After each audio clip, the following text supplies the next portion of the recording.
So Kaleo, please ask any questions that you had prepared. All right, awesome, man. Appreciate it. Yeah, I've got several.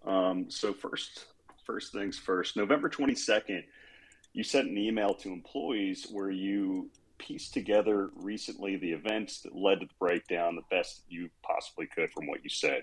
Yeah, on timeline where FTX went in a very short period of time from $60 billion of collateral and $2 billion of liabilities to $25 billion of collateral and $8 billion of liabilities as credit dried up across the industries you quoted.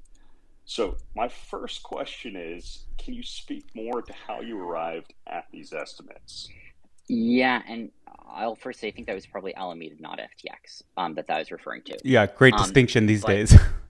But anyway, sorry. So, where those come from, it's patching together a bunch of things. Basically, I got some data in the sort of window between November 6th and 10th when I was looking into this. And with that, arrived at some estimates here. I pieced that together, frankly, with looking at market movements, estimating what token portfolios were, and backing out from that, what I think asset values were at various points in time. And tokens, man, cross-checking that against such vague bullshit memories I have. That was effectively the process that I was going through for that. Okay.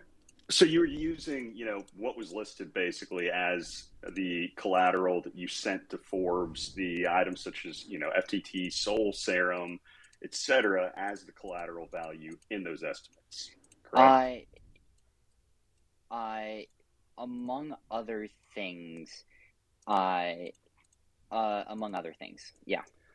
Okay, so my question for you is, how were you, calculating that collateral value? You wrote a very detailed thread recently on Mango Markets and kind of how that about whatever we want. And I thought you did an incredible job there of kind of explaining how the Oracle price read, the fair market value way higher than what it actually is. And, going back to the way the FTX risk engine works, or the way it's supposed to work, you've got IMF factors, which are supposed to reduce the overall weight of collateral as the total position size in tokens continues to scale.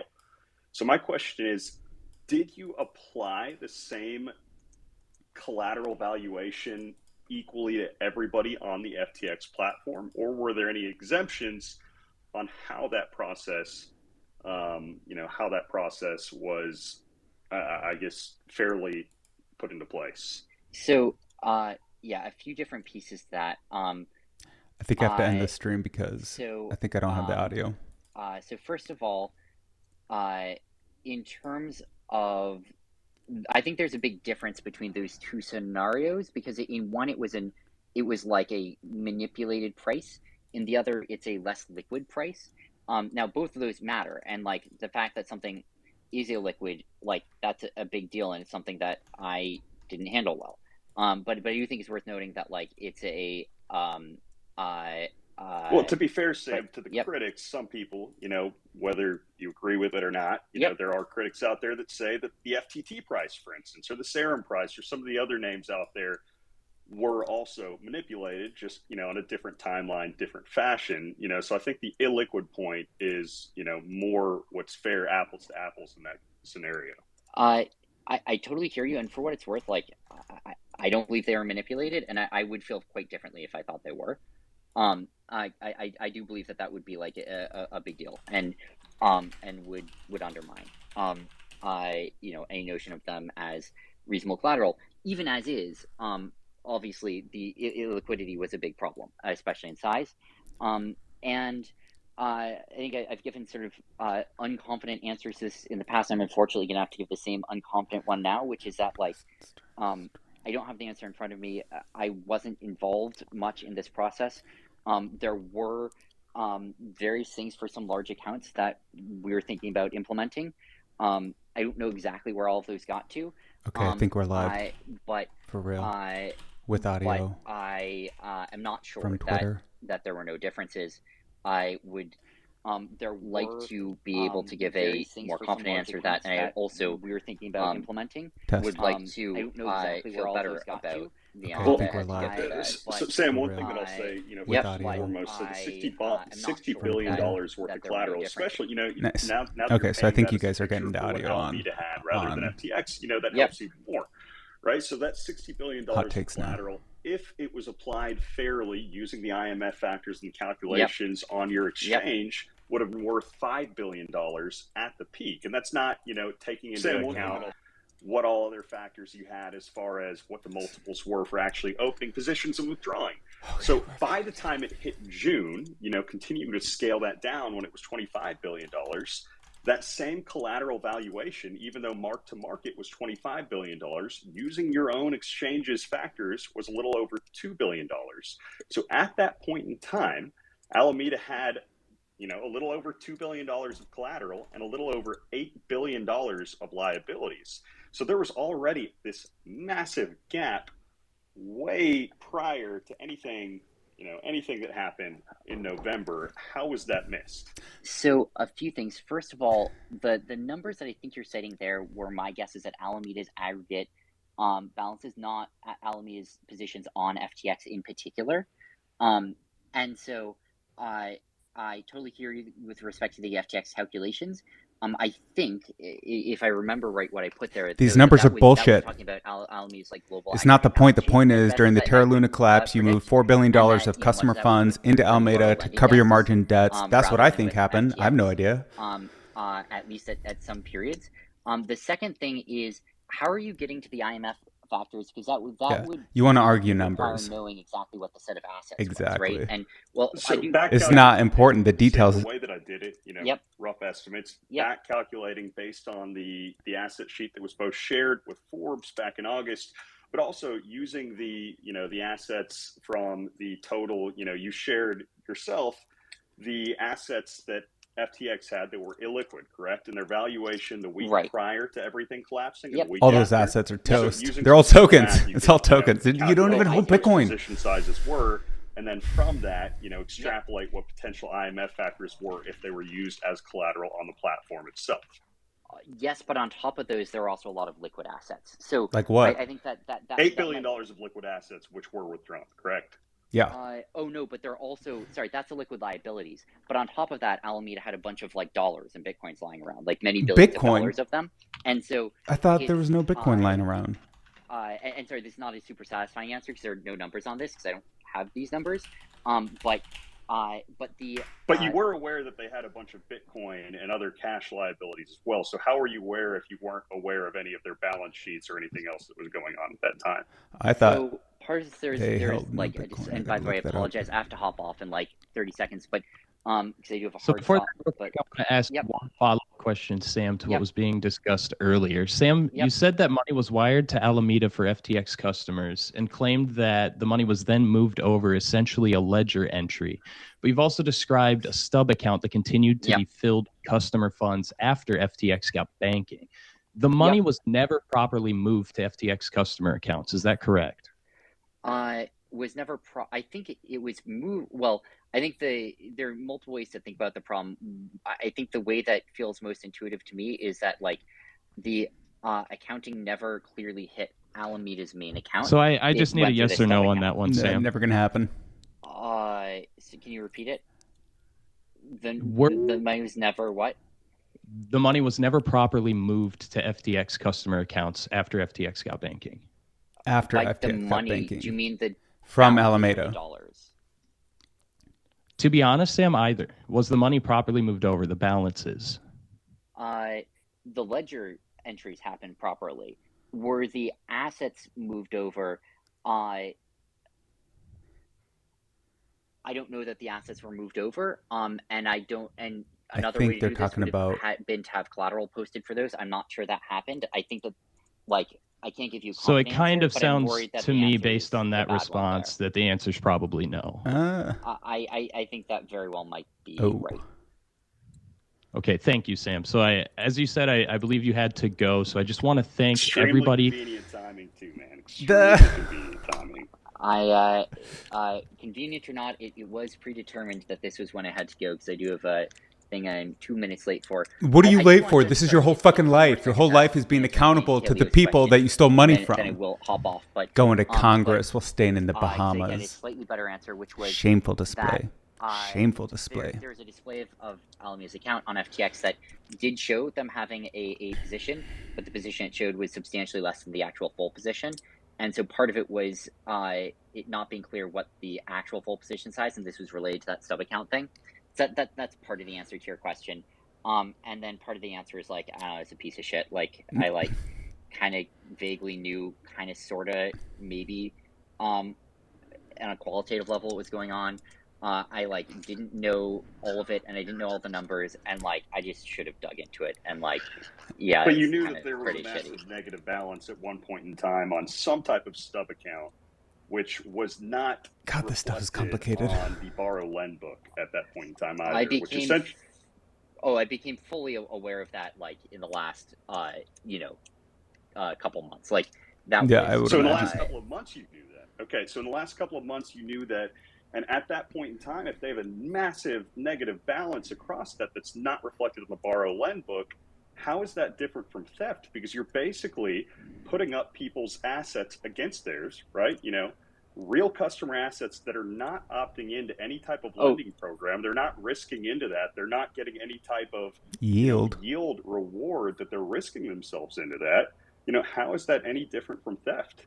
Oh, sorry. By like, what I meant was like, when the shit show started was when Dude, the shit show started as soon as Luna collapsed and you moved customer funds to Alameda. I got to find out if that's true. I got to stop saying that. I don't know if that's actually true. At that point, we were trying to clean everything up as best we could frantically. And, but it's something I should have absolutely dove into much earlier. Sam, I have just one question. Can you give us an understanding? I know you have to hop off, but can you give us an understanding about why the block was being funded? I don't have all the details there and do have to hop off, so I'm going to do that. Okay, it'd be great if you could maybe jump on again, maybe, if we could work something out. I think he left. He left. Okay, well, his answers were not satisfying, so I apologize to everyone for that. And there was a ton of questions, hundreds, that we could not ask. I just want to know if he took customer funds on that, everyone. To cover his margin debts. Thoughts from the speakers here and the panelists about what they think. I want to know what people think about that. And then we can kind of go on with our day. So let's just real quick follow-ups to the panelists here. How are you feeling? Is there anything that you wish had been answered differently? Let's start with Tracy here. Yeah, I've watched a lot of these Sam interviews, and I think there's, everyone thinks that he is lying, and I really wanted to take this chance to ask him about newer developments, like the congressional hearing this week. He's super lying. How new could he news not that be came lying? out this past week about the block, who Modulo Capital is. The FT leaked a spreadsheet with Alameda Ventures investments. And so I think if anybody has the opportunity to, do an interview with Sam in the future, I think a lot of what he's said about, the FTX margin system and its relationship with Alameda has kind of been hashed through many times. Has it? Okay, I don't know. I wish we had more time to ask him about some of the newer developments. Thank you, Tracy. So, Kaleo, I see you unmuted there. Go ahead. Dude, I'll just comment. I think everything about his approach is completely embarrassing. And just the fact that he can justify playing a game in the first place during any of these, continued, and the fact that he can laugh it off and think that it's just this casual, nonchalant answer, first off, is incredibly disrespectful to both the people that he's speaking to and also the people that are listening and affected by this situation. It's a meme, bro. He's a meme lord. Seriously, he doesn't understand. He's not a serious guy. Of the situation of what just happened. It shows that he's in he's not a serious guy. I know he may have had something probably does actually. Where he had a meeting that he was running late to, whatever the fuck bullshit answer that was. But, it just, I don't know, man. You can tell that he knows a lot more than what he is giving right now, and he filters all his words. As he's pressed on questions that are relevant to the circumstance of how stuff goes down, obviously, you can tell how shaky he gets and how much back and forth he gets.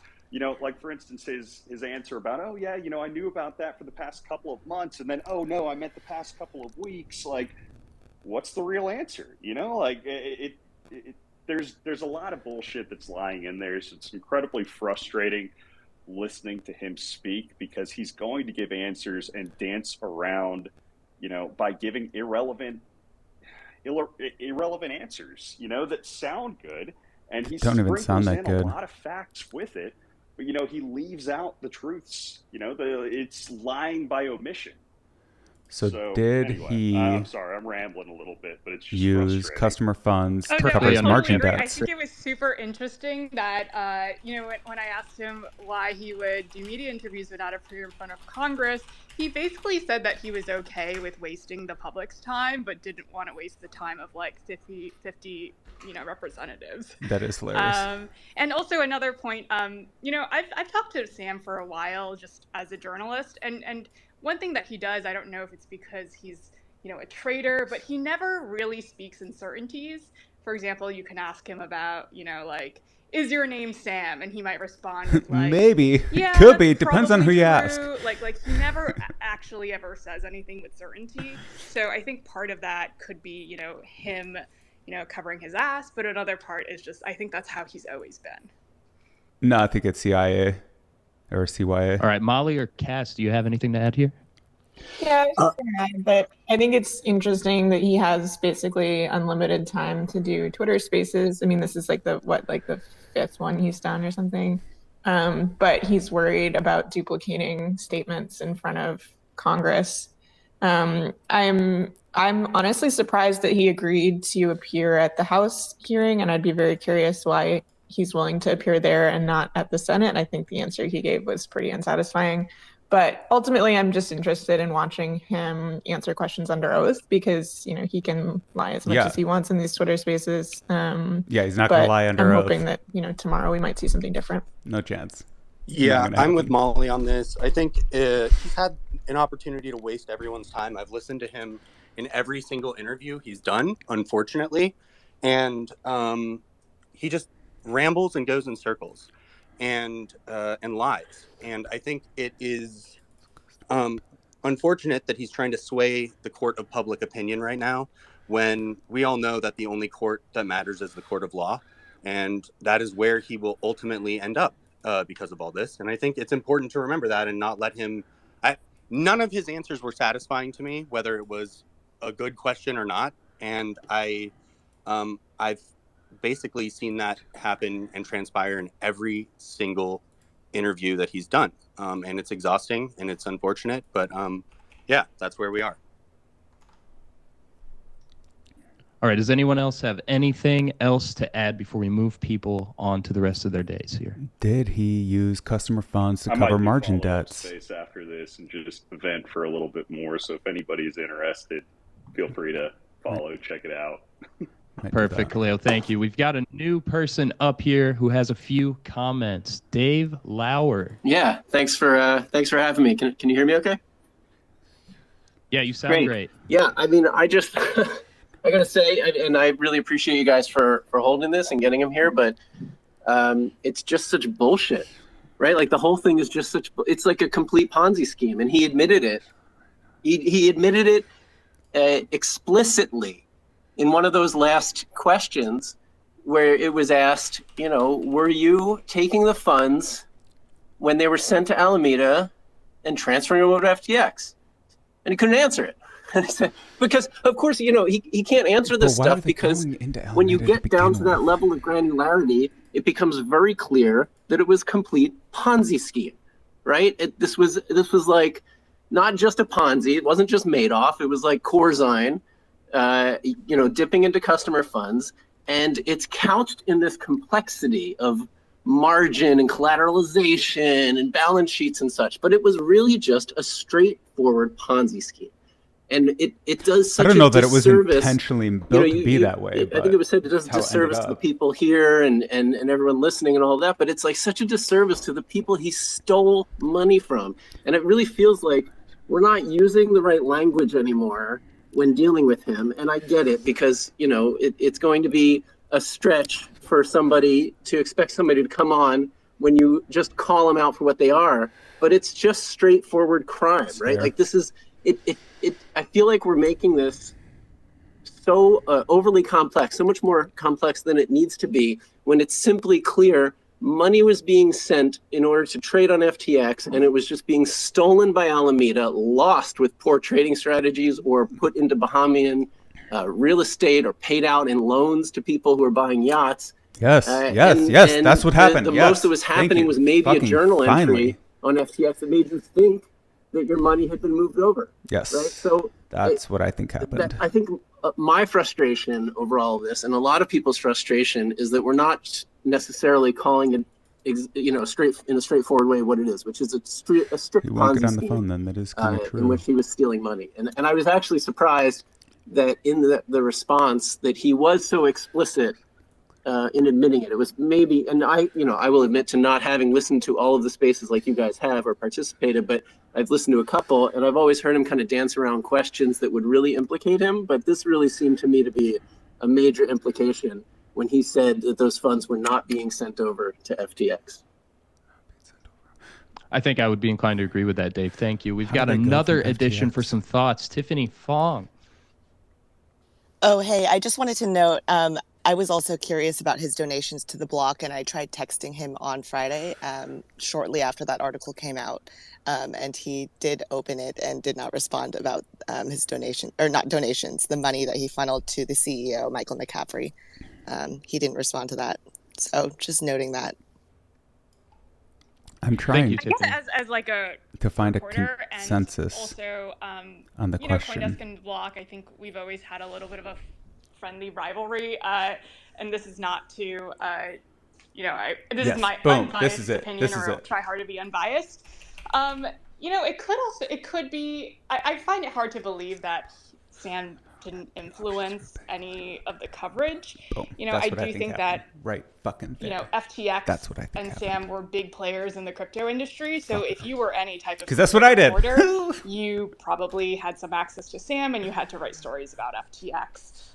The thing that I suspect that he probably did was also just, whisper in the ear of many reporters, and write stories that kind of shaped things to Sam's own narrative. And it's not just FTX Alameda coverage. It could be, a reporter writing a story about crypto regulation, and then they go text This Sam, is how we do like, our hey, live Sam, streams in Austin, Texas. And then Sam will whisper something into their ear, and then they'll cite somebody familiar with the matter. And, if you just look at the block's history, at their historical stories, and as a reporter, I think I can kind of read through the story and kind of know who was the unnamed source behind it. And so I just suspect that he was probably a source to a lot of their stories. Although I would have liked to hear from him. He really wanted to hop off when he was asked that question, but I would have really loved to hear why, he gave a $16 million personal loan to Mike McCaffrey, and McCaffrey used it to buy real estate in the Bahamas, which I think is not good. Yeah, I would agree. Maybe if we're able to get a follow-up interview, we can put that toward the top of the docket to try to get him to give a direct, concrete response to that this time. All right, good game, guys. All right, does anybody else have any closing thoughts before we wrap up here and send people along their way? Sam Bankman-Fried is a fucking fraud.